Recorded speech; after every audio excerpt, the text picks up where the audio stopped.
Muy bien. Buenos días para todos. Bienvenidos a esta probablemente última clase con contenido teórico de termodinámica. Vamos a empezar repasando lo que aprendimos en la clase que viene de entropía, y como les decía, y luego vamos a ver en teoría cinética de los gases y cómo es el concepto de entropía desde un punto de vista microscópico. ¿Sí?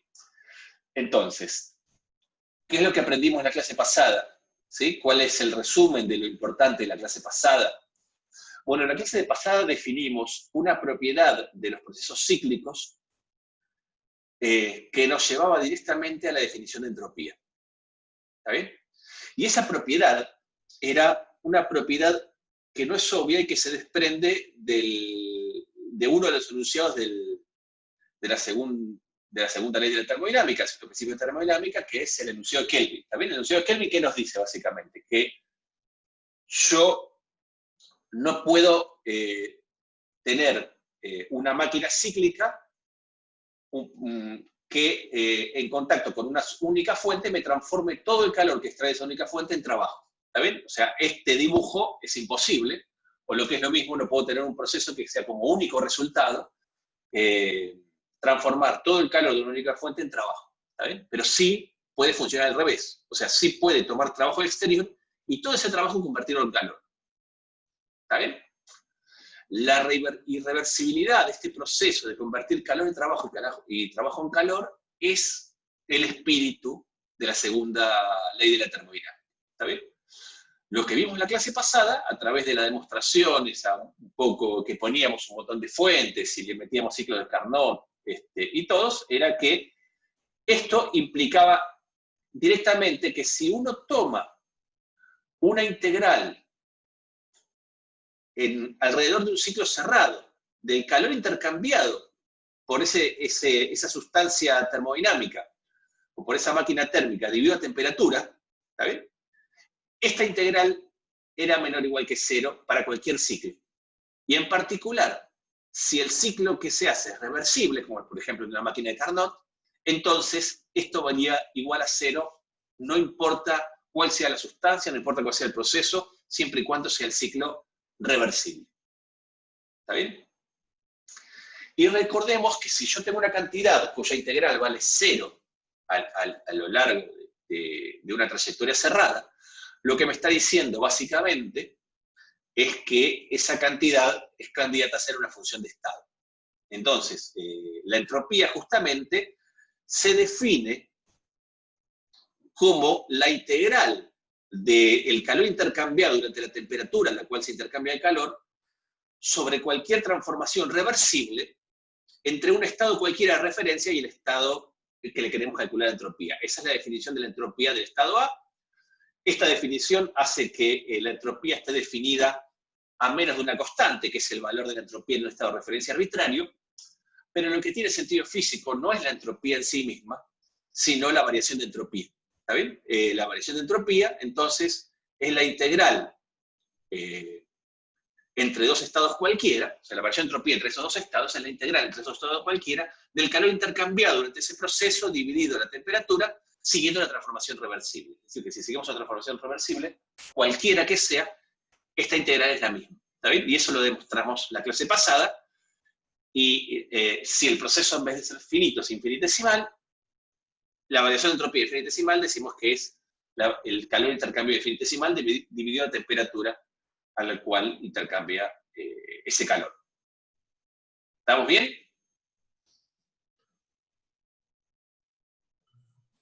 Sí, sí. Muy bien. Entonces, también demostramos que justamente a partir de estas integrales, 1 y 2, de esas propiedades de los ciclos reversibles, mostramos que si unimos digamos, vamos de un estado A a un estado B por un proceso reversible o por un proceso irreversible, entonces la integral del calor intercambiado dividido a temperatura por ese proceso irreversible es siempre menor o igual que la variación de entropía. ¿sí? Con lo cual, si el sistema es aislado, es decir, es un proceso en el cual no se intercambia calor, ¿está bien?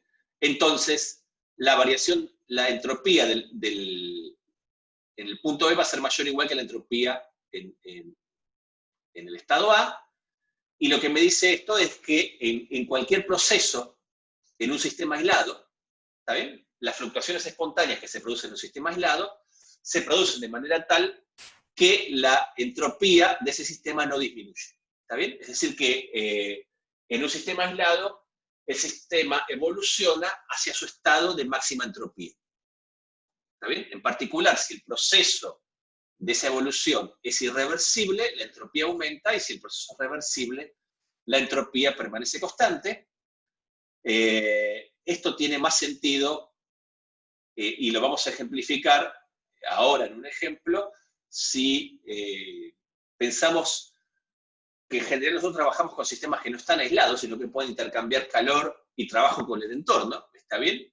Entonces, la relación energética de un sistema que trabaja, intercambia calor y trabajo con el entorno, es lo que conocemos como el primer principio de termodinámica, en donde me dice que la variación de energía interna del sistema es igual al calor intercambiado menos el trabajo realizado. ¿Está bien? Ese es el primer principio.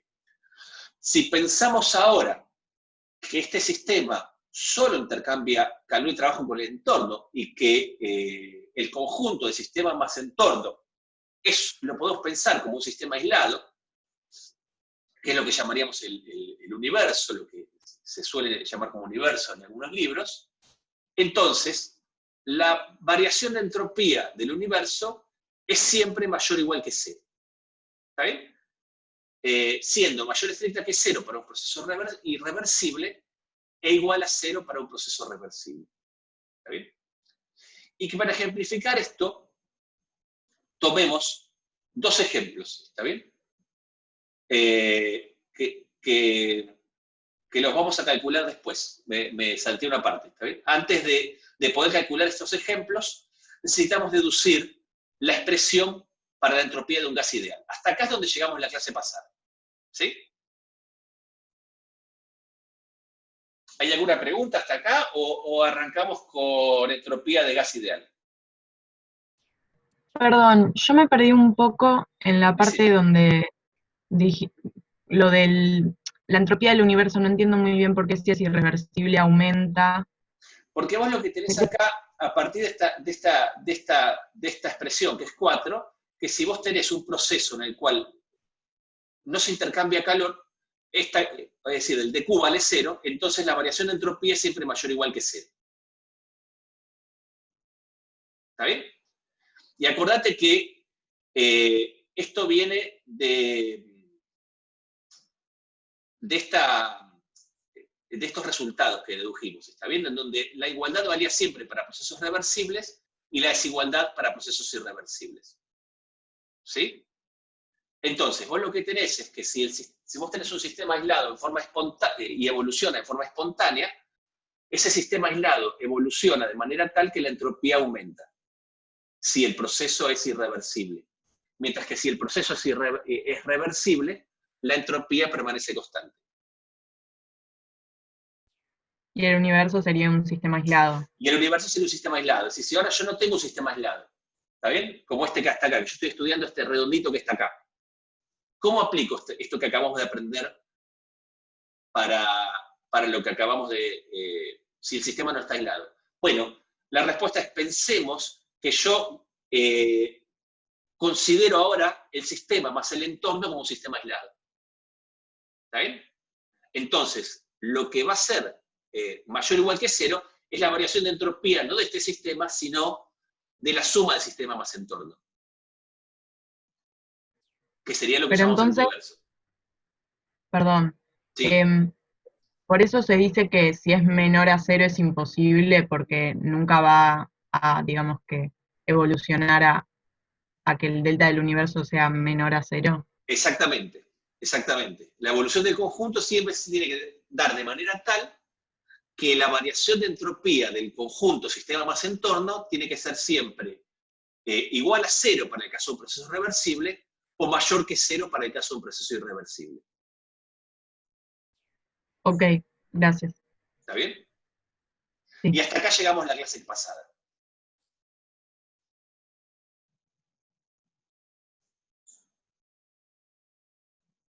¿Alguna otra pregunta o seguimos?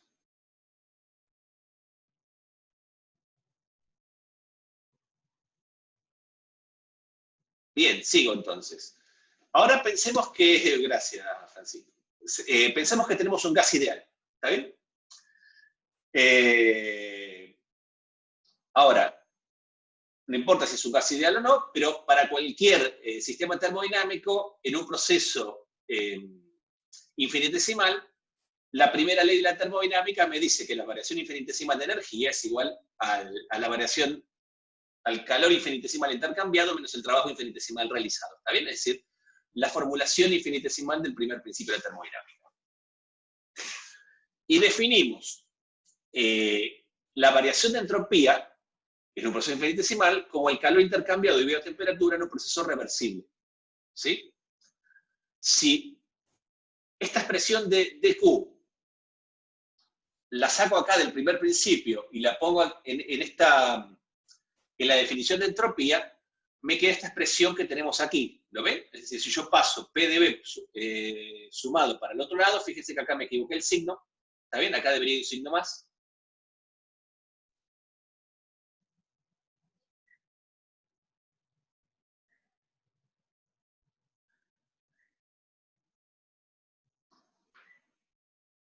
Entonces, la expresión, vamos a aumentar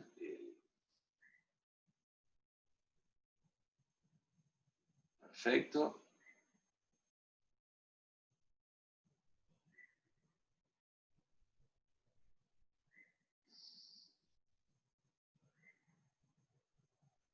¿Sí? Acá es un signo más. Entonces, la expresión para la variación de entropía usando la primera ley me queda de esta manera, ¿sí? A lo largo de un proceso reversible. Y si en particular, de acá a acá, uso que lo que tenemos es un gas ideal, ¿sí? Entonces, puedo escribir la variación de energía como N por CB por el diferencial de temperatura, y puedo escribir el cociente entre presión y temperatura siguiendo la ecuación de estado del gas ideal, que sería N por R sobre el volumen. Es decir, que para un gas ideal, la variación infinitesimal de temperatura me queda como 1 sobre T por el número de moles, por el calor específico, por el diferencial de temperatura, más el número de moles por la constante de los gases sobre el volumen por el diferencial de volumen. ¿Está bien? O sea, me quedaría esta expresión para la variación infinitesimal de entropía para un gas ideal. ¿Sí? ¿Se entiende esto de acá? Entonces, fíjense que ahora, justamente, yo ahora puedo integrar este proceso y como lo que me queda, el primer término depende solo de temperatura, integro respecto a temperatura, el segundo término depende solo del volumen, integro solo el volumen, lo que está multiplicando estas funciones depende solo, son constantes, con lo cual esta integral la puedo hacer y la variación de entropía me queda dependiendo solamente de los estados final e inicial. Es decir, si yo integro esto, acá me queda la integral de diferencial de t sobre t, acá la integral de diferencial de b sobre b, y lo que me queda acá es que la variación de entropía entre dos estados cualesquiera, A y B, es básicamente una constante relacionada con el calor específico por el logaritmo del cociente de la temperatura, más una constante relacionada con la constante de los gases ideales, por el logaritmo del cociente de los volúmenes. ¿Está bien? Es decir, que la entropía para cualquier estado termodinámico de un gas ideal a una cierta temperatura T y un cierto volumen B, lo puedo escribir como N por CB por el logaritmo de la temperatura, más N por R por el logaritmo del volumen, más una constante arbitraria. ¿Está bien? Y esta es la expresión de la entropía que me queda solamente dependiendo del estado, ¿está bien? No, la variación no depende del camino que elijamos, para un gas ideal. ¿Sí? Entonces, el siguiente paso es calcular en dos ejemplos, uno que es un proceso reversible, otro proceso reversible, cuál sería la variación de entropía de un sistema y su entorno. ¿Está bien? Es decir, vamos a analizar dos ejemplos de interés en los cuales vamos a evolucionar de un estado que tiene una cierta presión, un cierto volumen y una cierta temperatura, ¿está bien? Este es el estado de salida. Vamos a ir hacia otro estado que tiene otro valor de presión, otro valor de volumen, pero la misma temperatura. Y vamos a ir a través de dos procesos distintos. Un proceso reversible, que va a ser una expansión isotérmica, y un proceso irreversible, que es lo que ya vimos varias veces a lo largo de esta segunda parte de la materia, que sería una expansión libre. ¿Sí? Entonces, en la expansión isotérmica del gas ideal, el sistema se va expandiendo de manera tal que el calor que absorbe durante ese proceso lo convierte completamente en trabajo, ¿sí? De manera que la variación de energía interna durante ese proceso es cero.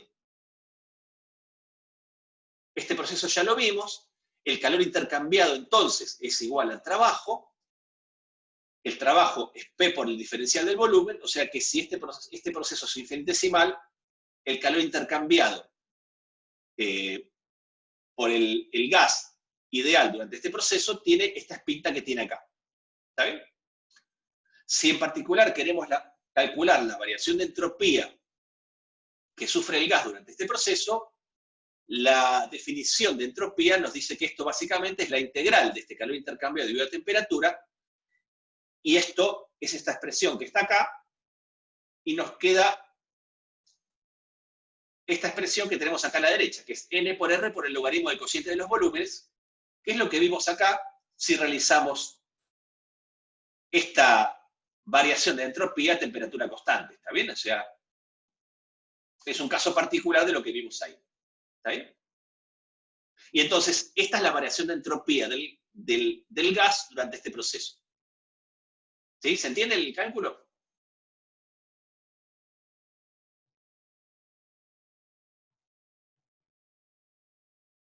Muy bien. Ahora, como dijimos antes, este es un proceso reversible, lo vamos llevando al sistema a través de una secuencia de estados de equilibrio, como hablamos la otra vez, y es un proceso en el cual el sistema no está aislado. ¿Está bien? El sistema se la pasa intercambiando acá calor con su entorno.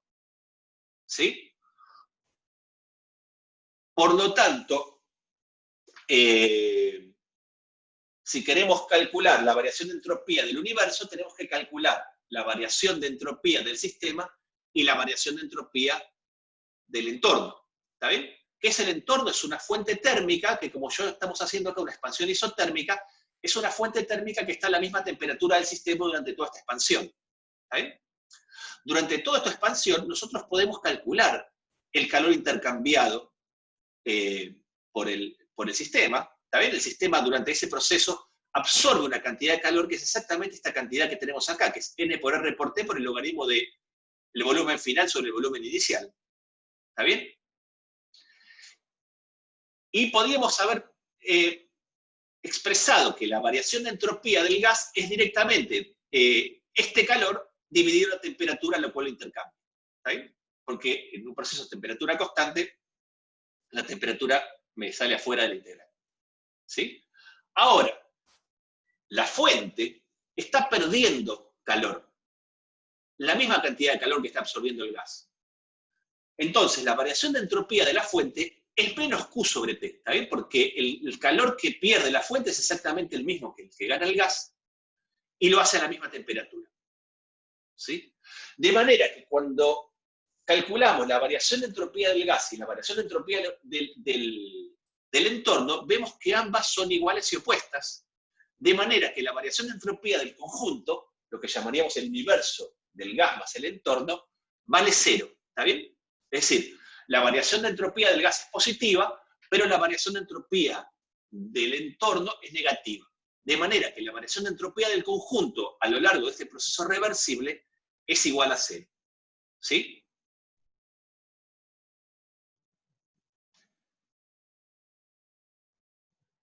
Ahora pensemos un mismo digamos, un proceso que va del mismo estado inicial al mismo estado final, pero de forma irreversible.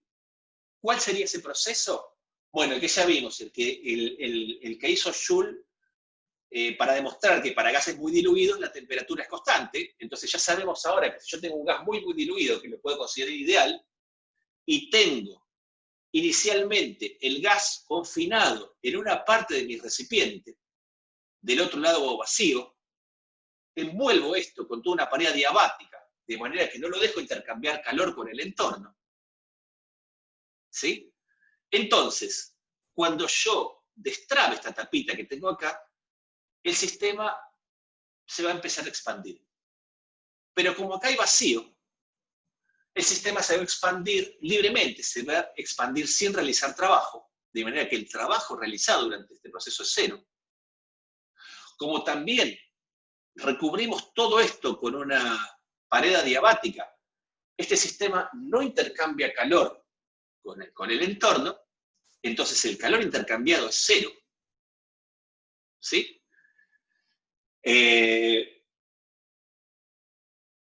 Y también habíamos visto que si el gas que realiza este proceso es un gas ideal, la temperatura final es igual a la temperatura inicial.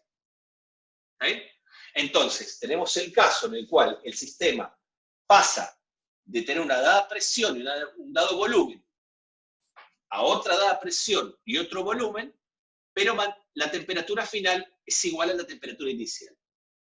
Nada más que en lugar de hacerlo a partir de un proceso reversible y controlado, lo hace a partir de una expansión libre. ¿Cuál es la característica de expansión libre? Que durante esa expansión el sistema no realiza trabajo y tampoco intercambia calor. ¿Está bien? Está completamente aislado. Entonces, ¿cuánto vale la variación de entropía del sistema en este caso? De mi gas ideal. ¿Y cómo la calculo?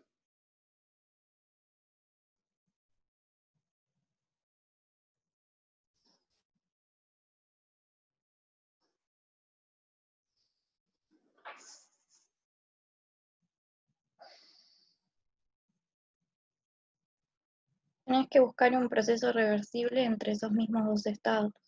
Exactamente. Si yo quiero calcular la variación de entropía en este proceso, yo tengo que buscar un estado reversible que me conecte esos dos estados. ¿Está bien? No lo puedo calcular a partir de este proceso irreversible. ¿Sí? La definición de entropía me dice que tengo que conectar esos dos estados, o sea, un estado que tenga una cierta presión, un cierto volumen y una cierta temperatura, con un estado final que tenga la misma temperatura, pero otra presión, otro volumen. ¿Está bien? Pero ese proceso tiene que ser reversible. ¿Qué proceso reversible tiene la misma temperatura inicial tiene la misma temperatura inicial que final? Uno que no varíe la energía interna. Uno que no varía la energía interna, que no varía la temperatura, y es el que acabamos de ver en el estado anterior. Es decir, una expansión isotérmica me conecta a un estado con una temperatura inicial con la misma temperatura final. ¿Está bien? En una expansión isotérmica es un proceso reversible cuya temperatura inicial es igual que la temperatura final. Entonces, la variación de la entropía del gas en esta expansión irreversible tiene que ser la misma que la expansión isotérmica. Es decir, tiene que ser igual a n por r por el logaritmo del cociente de los volúmenes final con inicial, porque efectivamente es una función de estado. Pero ¿qué es lo que cambia respecto al proceso anterior? ¿El entorno recibe calor en este proceso? No. Si el entorno no recibe calor, la variación de entropía del entorno, que está a una cierta temperatura, considera el entorno como si fuera una fuente térmica, es cero. ¿Está bien? Porque la variación de entropía del entorno sería el calor que intercambia con el sistema dividido la temperatura en la cual está. Como no intercambia calor, la variación de entropía del entorno es cero. Con lo cual, la variación de entropía del universo, llamado universo a este conjunto, sistema más entorno, En este caso es la variación de entropía del gas, que es positiva, más la variación de entropía del entorno, que vale 0. Con lo cual, la variación de entropía del conjunto en este proceso irreversible es mayor que 0. ¿Sí? Entonces acá vemos cómo, de alguna manera, ejemplificamos la evolución, el concepto de variación de entropía, para ver la diferencia entre un proceso reversible y un proceso irreversible. ¿Está bien? ¿Se entiende un poco el ejemplo y cómo se manifiesta acá el segundo principio de la termodinámica? Profe, una consulta. Entonces, en el caso anterior que habíamos visto, el delta de entropía de la fuente era opuesto, Exactamente. igual opuesto al del gas, y en este caso, como es adiabático, no, directamente No, vale. exactamente. En este caso, el calor que toma el sistema se lo saca a la fuente. Está bien, sí. ¿Está bien? Entonces, la variación de entropía de la fuente es menos Q sobre T, porque lo hace también a temperatura constante. ¿Sí? Y es el mismo calor.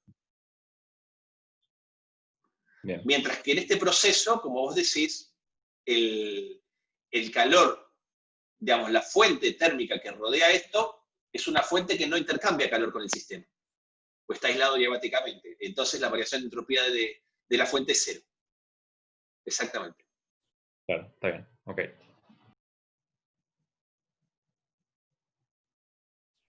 Una pregunta, Decime, Caro. que nosotros lo hacemos así con un ejemplo, pero Sí, yo pregunto, ¿no fuese adiabática la pared y sí, sí intercambiar calor? Igual digamos que sirve esto, que el delta sí del universo sirve. va a ser más Si el reversible. proceso es irreversible, la variación de entropía del universo tiene que ser mayor que 0. Ok, ¿Está bien? sí.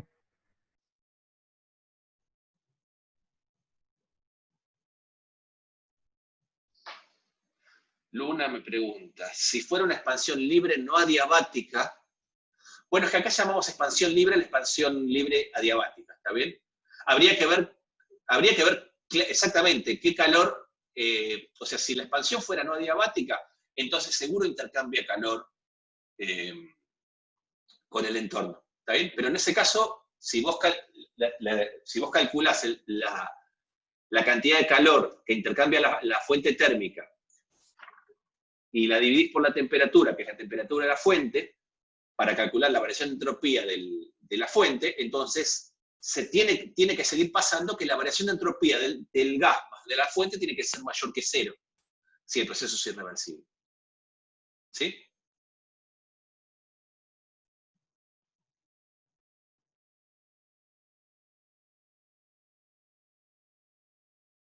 Muy bien. ¿Alguna otra pregunta? Esto es lo último del repaso y lo último que nos faltó. Esto es lo que nos había quedado de la clase pasada. Una pregunta. Decime, Francisco.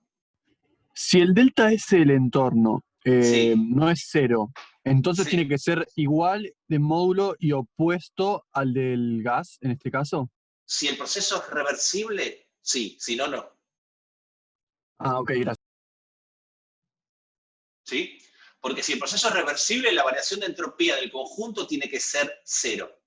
Mientras que si el proceso es irreversible, la variación de entropía del conjunto va a ser mayor que 0. Perfecto, gracias. De nada. ¿Alguna otra?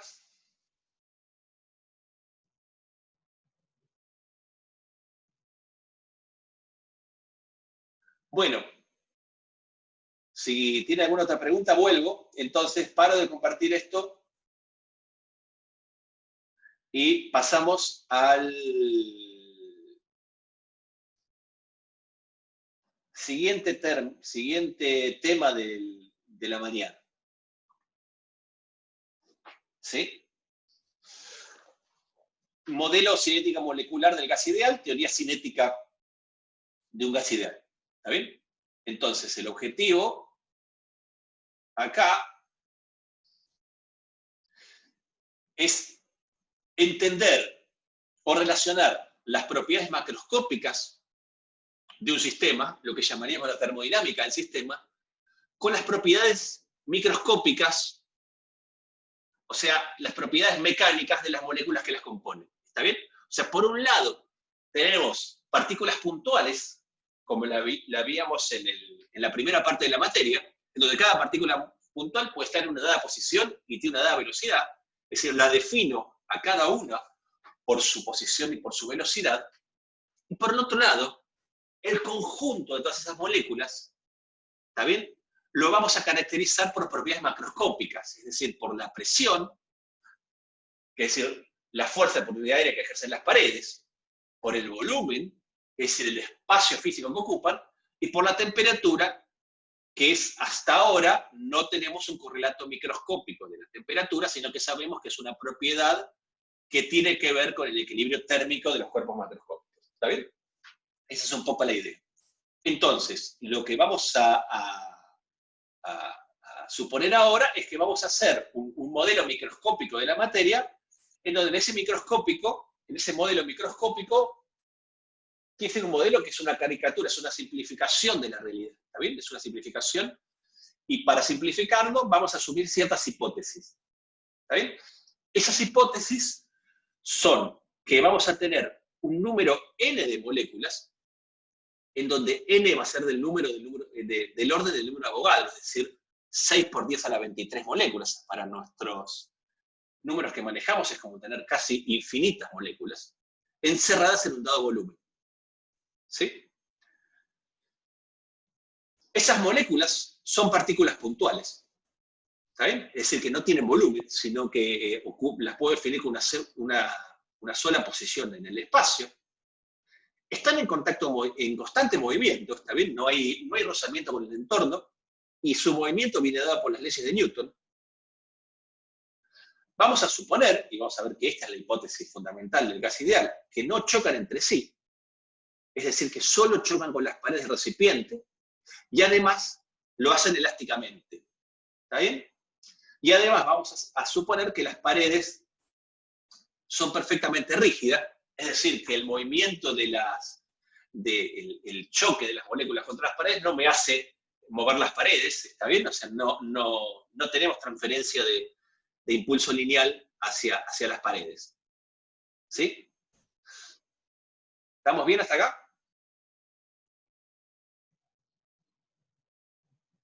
Bien. Muy bien. Bueno, entonces, cada vez que una molécula choque contra la pared, esa molécula va a ejercer una fuerza sobre la pared, ¿está bien? O sea, porque si la molécula choca contra la pared y después rebota, quiere decir que durante ese intervalo infinitesimal del choque, ¿está bien?, la molécula y la pared interactúan. ¿Sí? Por eso la molécula cambia de velocidad. ¿Está bien? Es decir, que si la pared le hace una fuerza a la molécula le hace una fuerza a la pared igual y de sentido opuesto. ¿Está bien? Esa fuerza, la fuerza que le hacen todas las moléculas cada vez que chocan contra la pared, es lo que da lugar a la presión del gas. ¿Está bien? La presión del gas va a ser la fuerza que hacen todas las moléculas debido a esos choques por unidad de área. ¿Sí? Entonces, ¿cómo hacemos para calcular la presión? Bueno, vamos a considerar que la presión la vamos a poder calcular a partir de dos ingredientes. Primero vamos a calcular cuál es la fuerza que ejerce cada molécula que choca contra la pared sobre la pared. ¿Sí? Y después vamos a calcular cuántas moléculas chocan la pared en un dado intervalo infinitesimal de tiempo. Y a partir de ahí vamos a ver si podemos calcular la presión. ¿Sí?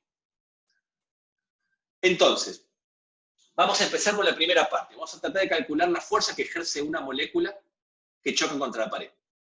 ¿Sí? Entonces, supongamos que tenemos una molécula que viene tenemos esta pared, tenemos esta molécula que viene con una cierta velocidad inicial, ¿sí? Esta dirección es el eje X, por lo tanto, esta es la proyección de la velocidad de la molécula sobre el eje perpendicular a esta pared que llamamos eje X.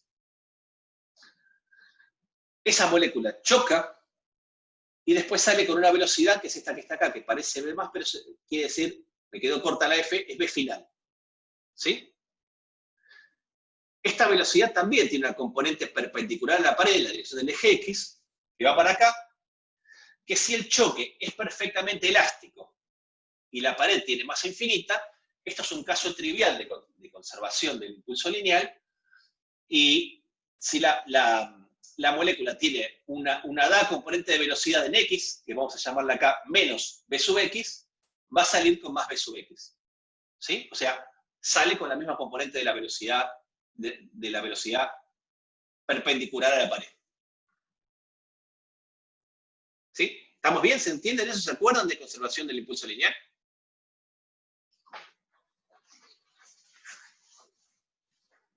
Voy a poner la campera, estoy moviendo el fioche.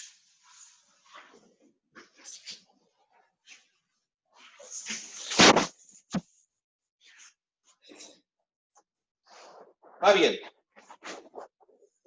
Bueno, como les decía hace un rato, la pared impacta con una cierta velocidad inicial y sale con una cierta velocidad final. ¿Está bien? Lo que cambia básicamente es que la componente X pasa de ser menos B sub X a ser más B sub X. ¿Sí? Si cambia la velocidad es porque la fuerza, la pared hace una fuerza a la molécula que es igual y opuesta a la fuerza que le hace la molécula a la pared. ¿Está bien? Habíamos visto que si yo tengo una fuerza que actúa durante un cierto intervalo de tiempo, entonces el impulso de esa fuerza, que es la integral de la fuerza entre un intervalo finito de tiempo, era igual a la variación de impulso lineal de la partícula. ¿Está bien? En términos infinitesimales, lo poníamos de esta manera, es decir, la variación infinitesimal del impulso lineal era igual a la fuerza por el diferencial de tiempo. ¿Está bien? Dado que la fuerza es perpendicular a la pared, esta relación solo nos interesa en la dirección perpendicular a la pared, que es la que llamamos como el eje X. Es decir, que la variación, si yo calculo cuánto va a ser la variación de impulso lineal en la dirección perpendicular, básicamente eso me da idea de cómo va a ser la fuerza que ejerce la pared. ¿Está bien? Va a ser esa fuerza por el diferencial de tiempo. ¿Sí? Y variación del impulso lineal lo puedo calcular, porque la partícula venía con es el impulso, la componente X del impulso lineal final, menos la componente X del impulso lineal inicial. La final era m por b sub x, módulo, y la inicial era menos m por b sub x, o sea que la variación de impulso lineal es directamente 2 veces la masa por b sub x. ¿Sí? ¿Hasta acá seguimos? ¿Estamos bien? Sí. Muy bien. De acá para abajo lo que voy a hacer es voy a sacar las barras de módulos y esto que pongo como b sub x es directamente el módulo de b sub x, ¿está bien? Para no tener que cargar tanto la notación. Entonces la primera parte casi la tenemos. No calculamos exactamente la fuerza que ejerce la pared, pero calculamos la variación de impulso lineal. Es casi lo mismo, es la fuerza por la variación infinitesimal de tiempo, ¿está bien? Por el diferencial de t. Ahora, para calcular... ¿Hace ruido el micrófono con mi campera? Recién creo que hacía un poquito, pero ya Hace un no. poquito de ruido, ¿no? Un poco, sí. Vamos a ver. Vamos hacia una configuración de equilibrio. Bueno, esa es la primera parte, ¿está bien? Calculamos básicamente cuál es la fuerza que hace una molécula que le ejerce la molécula a la pared, indirectamente. Ahora la segunda parte de nuestro cálculo es calcular cuántas moléculas chocan la pared en un dado diferencial de tiempo. ¿Sí? Entonces, para eso vamos a pensar en lo siguiente. ¿Sí? Es un poco parecido a lo que habíamos visto en fluidos, en razonamiento. ¿Sí? Entonces, supongamos que tenemos una molécula que se acerca con una velocidad v sub x hacia la pared. Una molécula que se mueve con velocidad v sub x, en un dado diferencial de t va a avanzar, se va a desplazar este diferencial de x, que es v sub x por el diferencial de t. ¿Está bien? Eso quiere decir que todas las moléculas que estén en una distancia diferencial de x o menor de la pared, van a chocar la pared en un cierto diferencial de t. ¿Está bien? Por lo tanto, todas las moléculas que están ahí son candidatas a chocar. ¿Cuántas son esas moléculas? Y bueno, básicamente, no sé, en principio no sé contarlas cuántas son, pero sé las que van a estar encerradas en este volumen, de este paralelepípedo que puse acá. Este paralelepípedo es un volumen infinitesimal.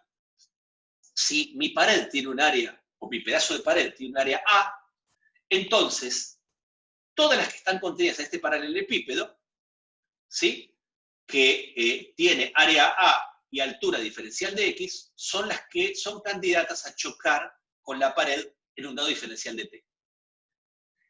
Ese paralelepípedo tiene un volumen infinitesimal que es A por diferencial de X, y ese diferencial de X es A por B sub X por diferencial de T.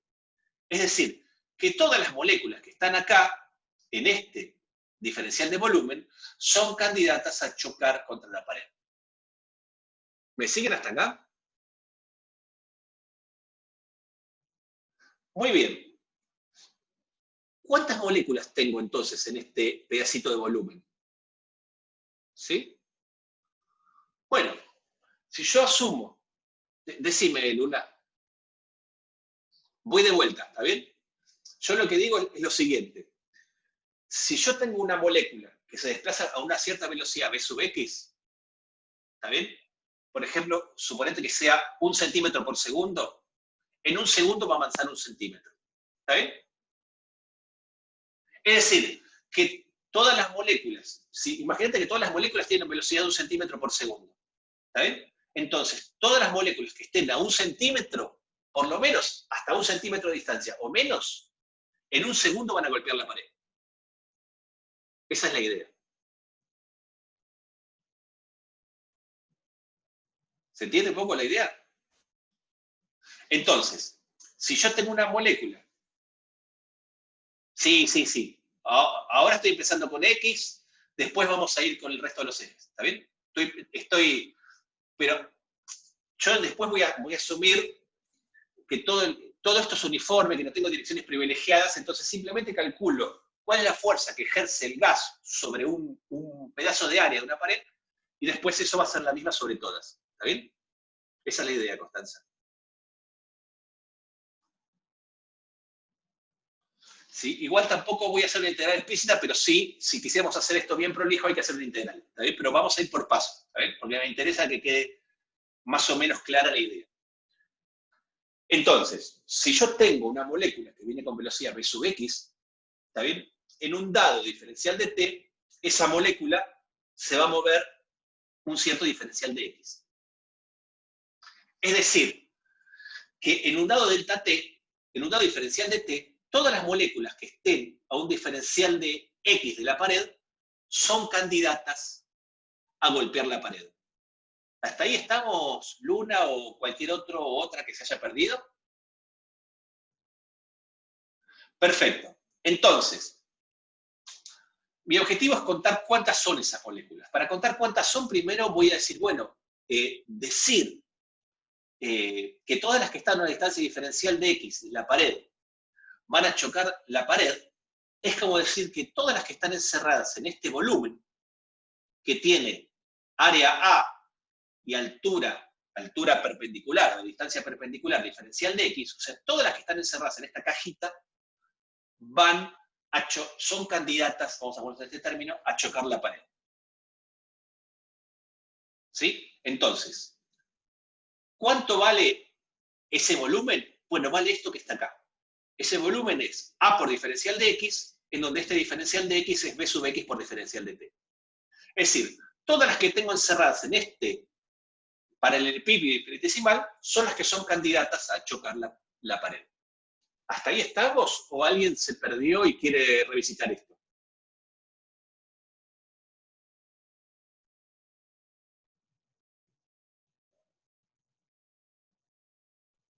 Sigo entonces. ¿Está bien? Entonces, ¿cuántas moléculas tengo encerradas acá? Bueno, si conozco la densidad, voy a conocer esa respuesta.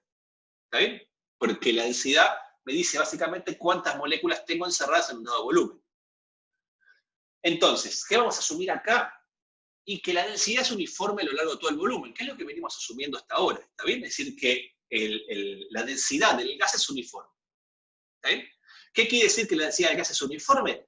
Que no importa en qué región del gas en qué región del recipiente yo me fije, siempre voy a medir la misma densidad. ¿Está bien? Es decir, que si yo mido la densidad en el diferencial de volumen, en ese paralelepípedo chiquitito, la densidad va a ser el número de moléculas que tengo en ese diferencial de volumen dividido el diferencial de volumen. Pero si la mido en todo el recipiente, esa densidad va a ser, acá lo expresé al revés, es N sobre B, no B sobre N. Esto está mal, ¿está bien? Es decir, que dado que en ese pedacito de rebanada voy a medir la misma densidad que mido en todo el volumen, eso es lo mismo que decir que la relación entre la cantidad de moléculas que tengo en dB con el número total de moléculas es la misma relación que tengo entre ese diferencial de volumen y el volumen. ¿Está bien? Es decir, que si yo tengo en todo el volumen,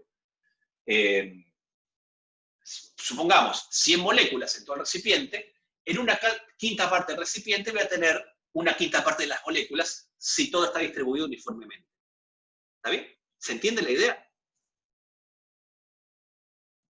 Perdón, Sí. ¿lo podés repetir una vez más? Sí. La idea de acá es la siguiente, es decir, yo ya sé que las moléculas que tengo en este pedacito de volumen son las que son candidatas a chocar la pared. ¿Hasta ahí estamos? Sí. Mi pregunta es, ¿cuántas tengo acá? ¿Sí? Y la respuesta básicamente es la densidad total por la fracción de volumen. ¿Por qué es eso? Y porque si yo imagino que las moléculas están uniformemente distribuidas por todos lados, ¿está bien? Entonces, la densidad que yo cuente en todo el volumen es la misma densidad que voy a contar en cualquier cachito. O lo que es lo mismo. Si yo tengo, imagínate que tengo 100 moléculas o 1000 moléculas encerradas en un dado volumen. ¿Estamos bien hasta acá? Sí, sí. En la mitad del volumen, ¿cuántas moléculas espero tener?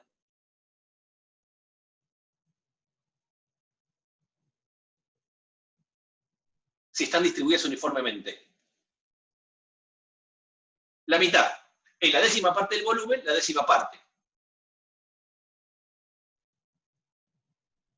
Bien, bien, está bien. ¿Está bien? Es decir, que la cantidad de moléculas que yo voy a tener en una fracción de volumen va a ser directamente la densidad, que es esto de acá, por esa fracción de volumen.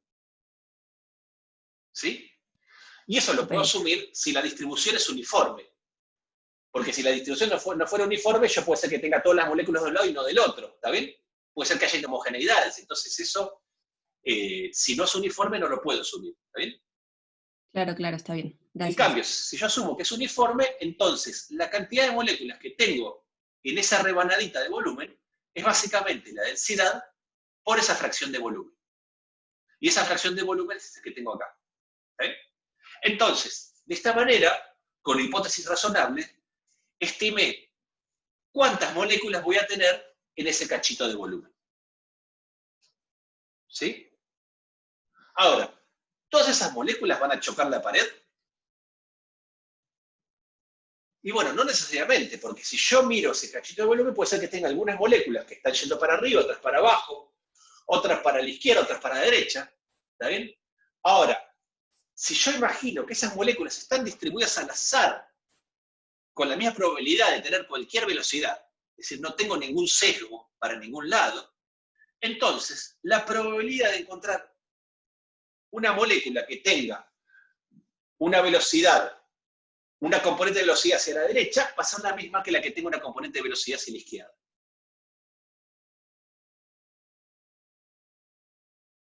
¿Sí? Es decir, que si yo miro esa rebanadita de volumen, de todas esas moléculas que tengo, y bueno, lo más probable es que tenga la mitad moviéndose para la derecha, con alguna componente de velocidad, y la mitad moviéndose para la izquierda. ¿Sí? Además de las otras direcciones. Por lo tanto, de todas las moléculas que tengo en ese diferencial de volumen, si yo asumo que están distribuidos al azar, solo la mitad va a chocar la pared. Es decir, un medio de esta cantidad. O sea, el número de moléculas que tengo en ese diferencial de volumen que van a chocar la pared, van a ser un medio por la densidad total por esa fracción de volumen. Y esto, que es la expresión 2, básicamente es el número de moléculas que van a chocar la pared en un diferencial de tiempo. ¿Sí? Perdón, Pablo, Decime. una pregunta. Sí. No me queda claro por qué decís que las probabilidades son del 50%. Si en realidad vos tenés un montón, o sea, un montón de otros de Otras otras componentes. direcciones. Sí, exactamente, pero fíjate que la probabilidad es con la dirección X. ¿Está bien? Es decir, Ah, ¿está bien? está O sea, bien. todas tienen cualquier velocidad, pero si yo a cada velocidad le proyecto, me fijo solo en la componente X, Claro, ¿está bien? La componente está X bien, tiene la misma perfecto. probabilidad de ir para la izquierda que para la derecha. Claro, ¿Está bien? perfecto. Es con la componente. ¿Sí? ¿Está? Pablo, perdona. Decime, Tomás. Que vos pongas mayor a 0, indica si hacia la izquierda o hacia la derecha, ¿es por el eje que tomaste? Mayor a 0. Acá, yo estoy calculando cuál es la fuerza que le hace un grupo de moléculas a esta pared. Y llamo X a la dirección perpendicular de esa pared. ¿Está bien? Entonces yo puedo tomar, ahí voy a tener velocidades como hablamos recién, moléculas con cualquier tipo de velocidad. ¿Está bien? Ahora, esas velocidades van a tener una proyección sobre ese eje X que es perpendicular a la pared, que es el único que me interesa ahora. Y esa componente X puede ser positiva o negativa con la misma probabilidad. Eso es lo que estoy diciendo. Sí, ahí lo veo. Perdona, gracias. ¿Está bien? No, buenísimo. ¿Me siguen hasta acá más o menos?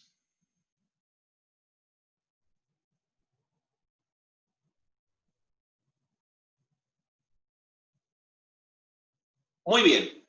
Entonces, ahora estamos ya, si vuelvo al principio, nosotros dijimos que para calcular la presión necesitamos calcular la fuerza que ejerce una molécula. Si no es la fuerza, aunque sea alguna medida de la fuerza, es la variación de impulso lineal. Eso es lo que acabamos de calcular al principio. Y después, ¿cuántas moléculas chocan la pared en un cierto diferencial de T? Entonces, calculamos esas dos cosas que queríamos calcular. Entonces, el cambio total del impulso lineal en un cierto diferencial de T va a ser la variación de impulso lineal de una dada molécula, ¿está bien? Que es 2m por v sub x, por la cantidad de moléculas que chocan la pared en ese cierto diferencial de T, que es la cantidad que acabamos de calcular, que es un medio de la densidad por ese diferencial del volumen que era por Vx por dt. Si ponemos todo junto, tenemos básicamente acá la variación de impulso lineal total en un cierto diferencial de T debido al choque de N de esas moléculas. ¿Está bien? Y esa es esta cantidad que tenemos acá. Fíjense que acá, cuando yo pongo todo esto junto, el 2 y el 2 se me simplifican, y si me queda acá P sub X por V sub X es P sub X al cuadrado, y si pasamos el diferencial de T dividiendo, lo que tenemos es la derivada de la componente del impulso lineal dividido en tiempo, y eso no era otra cosa que la componente X de la fuerza. La componente X de la fuerza que ejercen las moléculas contra la pared es la densidad N sobre M por el área por M por V sub X al cuadrado. ¿Sí? La presión, entonces, va a ser la fuerza que ejercen todas estas fuerzas, que es la fuerza perpendicular a la pared, que es la componente X de la fuerza, porque X es la dirección perpendicular, dividido el área. O sea que la presión la sacamos básicamente dividido el área de acá. Y fíjense que me queda directamente que la presión es la densidad por la masa de las moléculas por la velocidad, la componente X de velocidad elevado al cuadrado. Y esta la llamamos la expresión 5. ¿Está bien? ¿Me siguen hasta acá?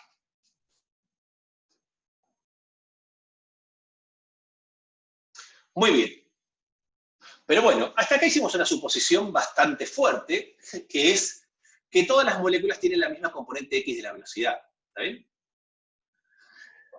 Eso, en realidad, si hubiese sido más prolijos y hubiéramos puesto más detalle en las cuentas, tendríamos que decir, bueno, mira, todas las moléculas no tienen la misma velocidad sub x, entonces agarremos y agrupemos las moléculas entre aquellas que tienen una velocidad que va entre b sub x y b sub x más un infinitésimo. ¿Está bien? Y hemos hecho esta cuenta y calculemos cuál es la presión que ejercen las moléculas que tienen ese valor de velocidad perpendicular. Y después teníamos que haber hecho lo mismo para los distintos grupos, es decir, integrar para todos los valores de velocidad posible, y hubiéramos llevado un cálculo similar, ¿está bien? Nada más que cuando vamos a toda esa velocidad posible, necesitamos tener una idea de cuántas moléculas tienen una cierta velocidad v sub x, cuántas tienen otra cierta velocidad v sub x. Es decir, si las moléculas tienen distintas componentes x de velocidad, yo tendría que tener una idea de cómo están distribuidas esas componentes. Tendría que ser una suerte de histograma, de distribución. Tendría que tener una suerte de una función como este tipo, que me dice cómo están distribuidas las componentes x de la velocidad. ¿Sí? En cuyo caso, habríamos obtenido una expresión similar a esto, pero para el valor medio de la componente cuadrática de la velocidad, la componente cuadrática, la velocidad cuadrática de la componente x de la velocidad. Es decir, si ahora relajamos que todo tenga la misma velocidad, hubiéramos llegado a la misma expresión, pero en lugar de acá tener b sub x, acá sería el valor medio de b sub x al cuadrado. ¿Está bien? No lo hacemos así para no recargar un poco tanto la cuenta, sino con la idea de entender conceptualmente esto. Básicamente es como está en el libro también, ¿sí? Es decir, que si yo relajo que todas tengan la misma velocidad, en lugar de llegar a la expresión 5, llegamos a la expresión 6. ¿Está bien? ¿Qué es esto de acá?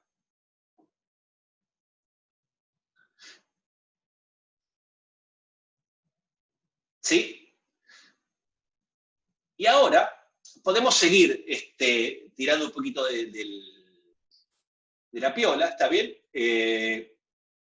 Y como me preguntaban recién, ¿qué pasa con las otras direcciones? Bueno, nosotros podríamos haber hecho lo mismo en las otras direcciones, en las otras, si imaginamos que el recipiente es cúbico, en las otras direcciones, ¿está bien? Y si no existe ninguna dirección privilegiada, ¿está bien? Es decir, no existe ninguna dirección más favorable que otra, esto básicamente es lo mismo que suponer que la gravedad, que a mí me daría una dirección privilegiada, ¿está bien? No tiene ninguna influencia acá. Entonces,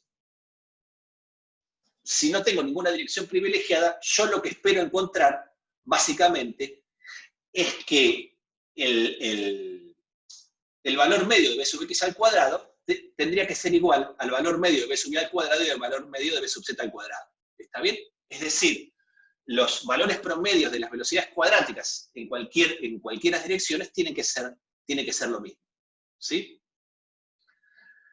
Pero en vez de hablar de las componentes de la velocidad, nos conviene hablar del módulo de la velocidad. ¿Está bien? Nosotros sabemos que si tenemos las componentes de cada una de las velocidades, el módulo de la velocidad al cuadrado es b sub x al cuadrado más b sub y al cuadrado más b sub z al cuadrado. ¿Está bien? Por lo tanto, el valor cuadrático medio del módulo de la velocidad va a ser la suma de los valores cuadráticos medios de sus componentes. ¿Está bien? Que es esta expresión que está acá. Y si además, como dijimos hace un rato, asumimos que no tenemos ninguna dirección privilegiada, es decir, que el sistema es isótropo, me da lo mismo cualquier dirección, cualquiera de estas componentes son iguales, entonces, el valor medio de b sub y al cuadrado es el valor medio de b sub x al cuadrado, entonces yo puedo poner que el valor medio del módulo de velocidad al cuadrado lo puedo expresar como 3 veces el valor cuadrático medio de la componente x de la velocidad. ¿Está bien? Si esta expresión 7 la reemplazo en la 6 que tengo acá, entonces la expresión 6 me queda, bueno, acá me mandé otro error, ¿está bien? Que la presión es igual a la densidad, o sea, N sobre el volumen, por la masa, por el valor cuadrático medio de la velocidad dividido 3. ¿Sí? El el valor medio del módulo de velocidad al cuadrado. Fíjense que acá me equivoqué, puse B acá y B acá. Uno de los dos está de más, ¿está bien? Así que lo voy a tachar. Mientras ustedes díganme si entendieron esta parte o si les queda alguna duda.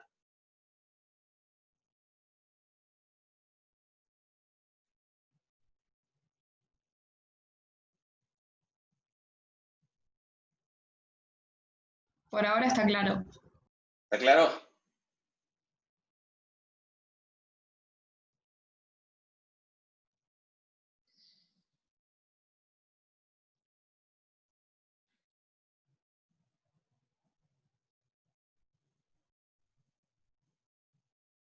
Eso estaría acá. Y si yo ahora paso el volumen dividiendo, el volumen que está dividiendo lo paso multiplicando, a mí me pide acá P por B igual a L. Y fíjense que acá, para dejar las cosas un poco más simpáticas, multiplico y divido por 2, dejo este 2/3 afuera como un factor, y acá me queda un medio de la masa por el valor medio del módulo de velocidad al cuadrado. ¿Sí? Esto que tengo encerrado entre paréntesis, ¿qué es entonces? La energía cinética. La energía cinética media de cada molécula. ¿Está bien? Y si yo eso lo multiplico por N, entonces lo que tengo es la energía cinética media de todo el gas. ¿Sí? Es decir, que en base al considerar el gas como un sistema de N moléculas puntuales que solo chocan con las paredes, puedo expresar el producto de la presión por el volumen como 2/3 por el número de moléculas por la energía cinética media de las moléculas, o como 2/3 por la energía cinética del gas. ¿Está bien? Entonces, ahora se podrán imaginar que la comparación de esto con la ecuación del gas ideal es inmediata, porque nosotros decimos, bueno, si yo tengo un sistema de un montón de moléculas que no colisionan entre sí, es como tener un gas extremadamente diluido, tan diluido que las moléculas están tan separadas entre sí que nunca chocan entre ellas, o es muy improbable que lo hagan. Entonces, básicamente solo interactúan con las paredes. Pero nosotros sabemos, por mediciones experimentales, que si yo tengo un gas muy diluido, el producto de la presión por el volumen, que en términos moleculares lo puedo escribir de esta manera, en términos de la ecuación del gas ideal lo puedo escribir como el número de moléculas por la constante de Boltzmann por la temperatura. P por B es igual a NKT. ¿Sí? Y esto lo que me da es una relación directa entre la energía cinética de una molécula y la temperatura. Porque 2/3 de la energía cinética promedio de una molécula es KT, o lo que es lo mismo, la energía cinética promedio. Exactamente, Francisco. Todos los gases ideales están infinitamente diluidos. Entonces, la energía cinética promedio de las moléculas es 3/2 de K por la temperatura. Y entonces acá es donde nos cierra un poco todos los conceptos, ¿está bien? Básicamente lo que estamos diciendo es que la temperatura, que era una medida del equilibrio térmico entre dos sistemas, ¿está bien? No es, en términos microscópicos, no es otra cosa que una medida de la energía cinética promedio de las moléculas. ¿Está bien? Cuanto más temperatura tengo, más energía cinética tienen las moléculas en promedio. ¿Está bien? Entonces, cuando lo entregamos calor a un gas o a un sistema, lo que estamos haciendo es entregarle energía a lo que llamaríamos su grado de libertad interno, ¿está bien? A sus moléculas.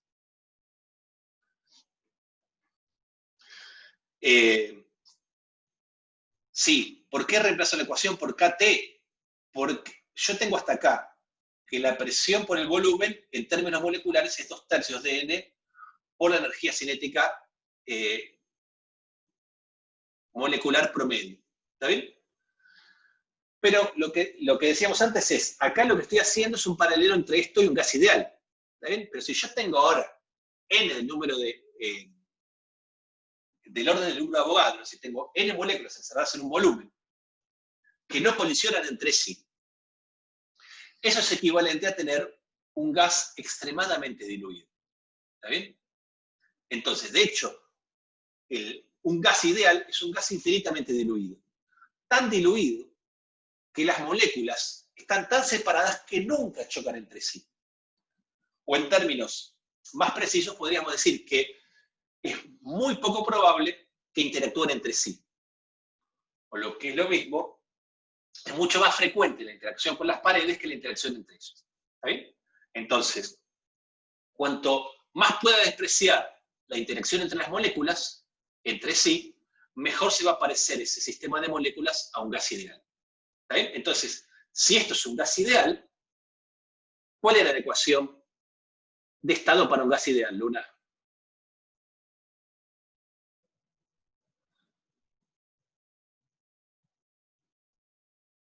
Eso sí lo haces con un número de moles, ¿está bien? Pero si lo haces con el número de moléculas, es esto. ¿Está bien? Como N por K es igual al número de moles por la constante universal de los gases, entonces P por B, como vamos a ver ahora, también es igual a N por R por T.